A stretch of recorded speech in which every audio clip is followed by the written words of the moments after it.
And away we go. It is the Nightcap, brought to you by Hail Mary Sports Bar right here on BearcatJournal.com. Go see our good friends at Hail Mary's.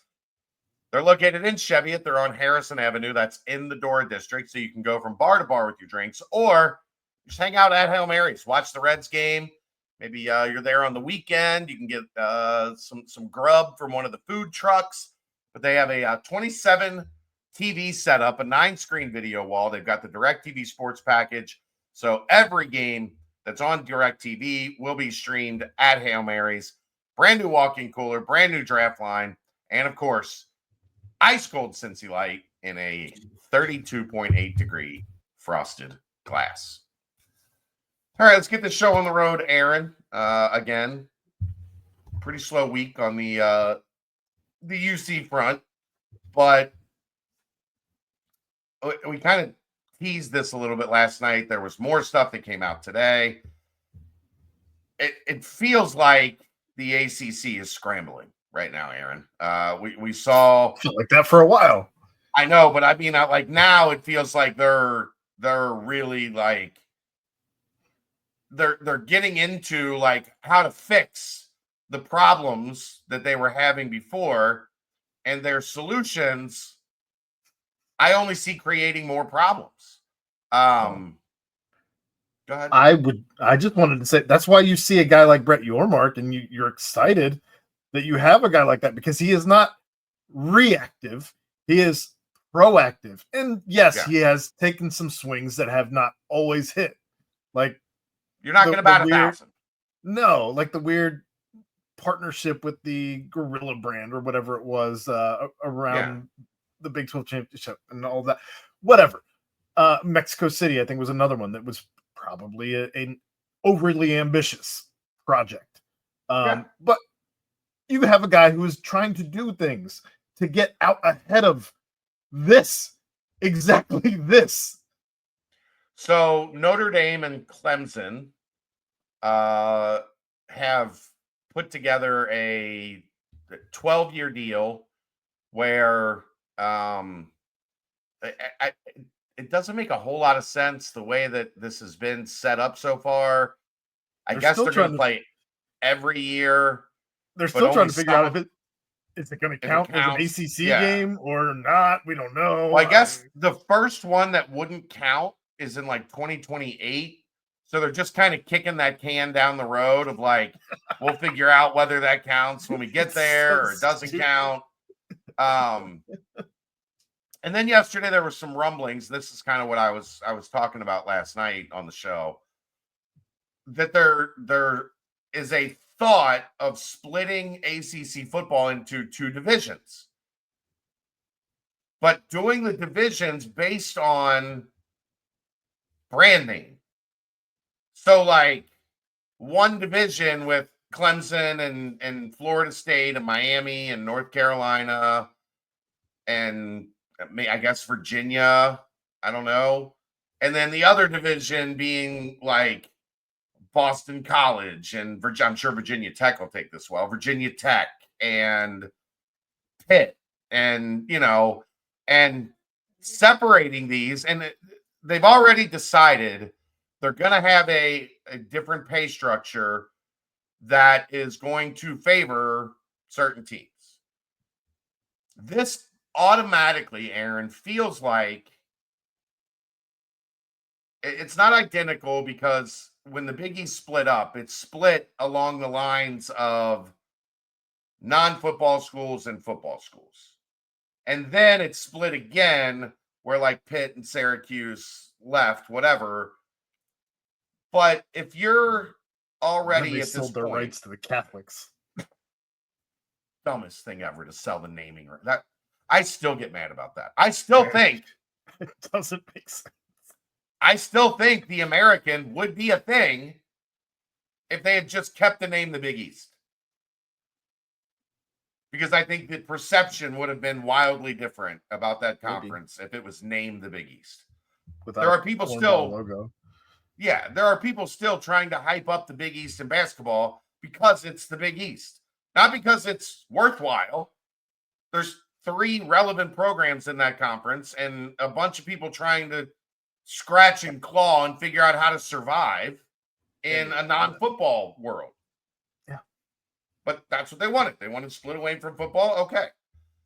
But this feels like they are just angling even harder towards a breakup than where they were before they decided to do all this stuff that's like leading them down this new path.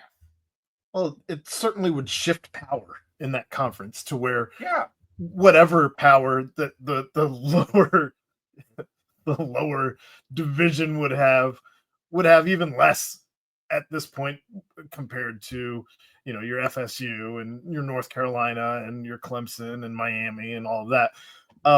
But just why, I guess, would be my biggest question. Like, I understand keep those teams from leaving. That's the only reason. But ultimately, again, you know, you've already brought up the reference of kicking the can down the road. I think that's all this is doing in relation to the entire conference is, you know, that you've already said the breakup is coming. You know, neither party is happy. When you say neither party, you mean literally every team in conference and the conference itself. The two sides have not kissed in a long time. There is no passion left in the bedroom.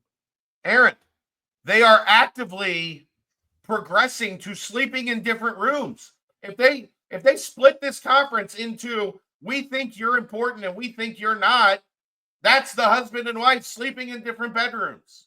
Chad, they're also sliding into DMs and using dating apps. And then today, basketball released that they are going back to 18 games. The Big 12 went back to 18 games because that was stupid what they did. Like, just trying to survive that was not smart. It was a bloodbath. The ACC is going back to 18 games from 20 because I guess they had too many teams feel like they were playing too many quad 3 and quad 4 games to round out the end of the conference schedule, that they needed to get away from playing 20 games. Couldn't be me. So now they are from what was being talked about today, they're only going to have 2 teams that you play twice. You have 14 games against 14 teams. There's 17 teams because of Notre Dame. In basketball, there's 17 teams. You play 14 games, 7 home, 7 away, and then you'll have 2 home and homes. And that's it for the entire conference.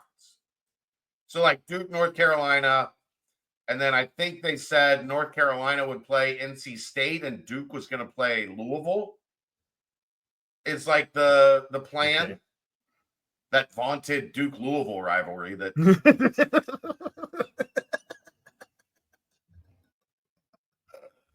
I just, like, they're taking on water, and instead of fixing the boat, like, they're just standing on the thing, waving, like, somebody come save me. No, let's be honest. I think that the biggest issue for the ACC probably stemmed in the fact that they've allowed Notre Dame to be a hanger-on instead of forcing the hand. Are you in or are you out? Yeah, but they know that answer, Aaron. There's no forcing Notre Dame's hand. I understand, unless no one does what they're doing right now with Notre Dame, where you allow them in for 5 games and they have some voting say, but they're not really, and they have their own TV deal and all that. If everybody just would, I don't know, I don't love the word collusion, but collude against Notre Dame and force the hand, they'd have to pick somebody. And I think the problem is they would just go back to the Big East. Nobody wants to be the one that says, well, we all lost except for the SEC or the Big Ten or whatever suitor they decided to align themselves with at that point.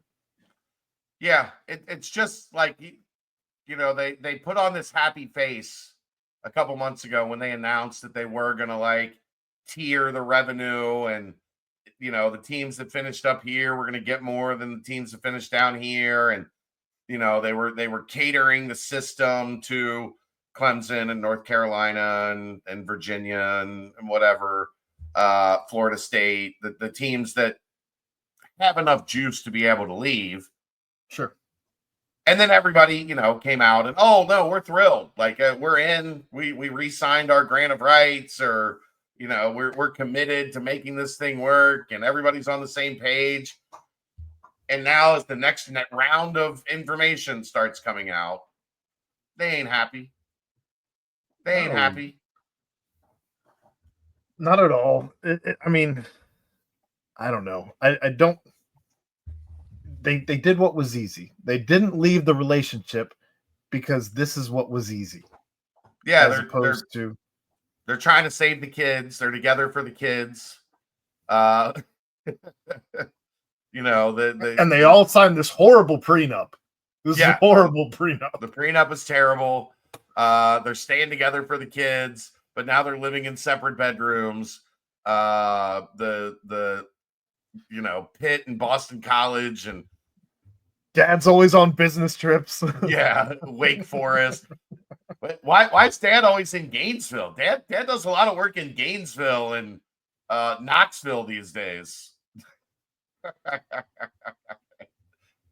Dad's going to Columbus this weekend, and then Ann Arbor.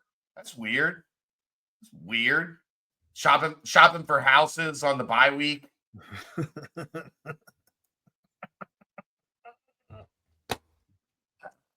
I don't know. It's becoming more and more obvious that they're scrambling. Which I don't think there's ever going to be just a consolidation to two. I don't think it's ever going to be as simple as it's just the Big Ten and the SEC. I just don't see that, because you're taking regional. too many markets that make a lot of money and eliminating them for no reason. So there's always going to be room for at least a third. 3 is a weird number. It is a weird number, but it just is. It is, for sure. But if somebody's got to go, I'd much rather the ACC continue on the path that they're on, and the Big 12 just kind of keeps trucking. Head down, keep trucking along, and let them worry about their marital issues. Was that a truck stop conference reference? It was. Unintended. It was half-hearted too, because I was going to go into like Grateful Dead truck stop conference. It was multi-layered, but I didn't feel like I'm a little scratchy. Welcome to the off season. Not in game shape. That's the nightcap. We'll see you tomorrow night. Brought to you by Hail Mary Sports Bar right here on BearcatJournal.com. See ya!